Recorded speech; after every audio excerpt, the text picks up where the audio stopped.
નમસ્કાર દર્શક મિત્રો, @ગુજરાતમાં આપનું સ્વાગત છે। પૂર્વના મુખ્યમંત્રી નીતિનભાઈ પટેલ કઈ બોલે અને રાજકારણ ન ગરમાય તેવું બનતું હશે કઈ? આટલા વાક્ય પરથી તમે સમજી શકશો કે ફરી એકવાર નીતિન પટેલે કઈ એવું નિવેદન આપ્યું હશે કે જેના કારણે ફરી એકવાર રાજકારણમાં ભારે ચર્ચાઓ જામી હશે। સમાચાર એવા મળી રહ્યા છે કે નીતિન પટેલ દ્વારા સિદ્દી સૈયદની જે જાળી છે તેને લઈને નિવેદન આપવામાં આવ્યું છે અને આના કારણે રાજકારણ ગરમાયું છે, કારણ કે નીતિન પટેલે કોંગ્રેસ પર પ્રહાર કરવાના ચક્કરમાં એવું નિવેદન આપી દીધું કે કોંગ્રેસના સમયમાં સિદ્દી સૈયદની જાળી ભેટ સ્વરૂપે અપાતી, પરંતુ ગુજરાત અને આપણી સંસ્કૃતિ સાથે સિદ્દી સૈયદની જાળીને કોઈ લેવા દેવા નથી।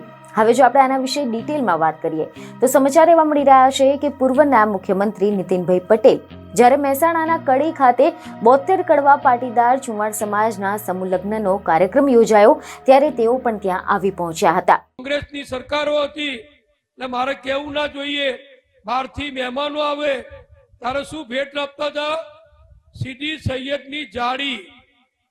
હવે પેલી જાળી અમદાવાદમાં છે ને, ઇતિહાસમાં ચોપડીઓમાં તમે જોયું હશે, આખા ગુજરાતને કઈ લેવા દેવા નહીં, ગુજરાતની સંસ્કૃતિને એની જોડે લેવા દેવા નહીં, આપણા સનાતન ધર્મને એની જોડે લેવા દેવા નહીં, પણ પરદેશથી કે બહારથી કોઈ મહેમાન આવે એટલે કોંગ્રેસના નેતાઓ એ સિદ્દી સૈયદની જાળી એને ભેટ આપતા હતા।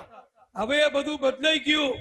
આપણા વડાપ્રધાને જે સરદાર પટેલને દુનિયાભરમાં વિશ્વની ઊંચામાં ઊંચી પ્રતિમા બનાવી જે સન્માન આપ્યું, એટલે હવે આપણે બધાય હજારો સમારંભોમાં અમે જઈએ છીએ।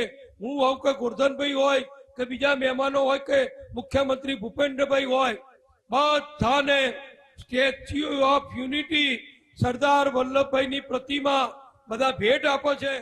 ત્યારે આ દરમિયાન તેમણે એવું નિવેદન આપ્યું કે પહેલા કોંગ્રેસની સરકાર હતી ત્યારે બહારથી આવનાર મહેમાનોને સિદ્દી સૈયદની જાળી ભેટમાં આપવામાં આવતી હતી।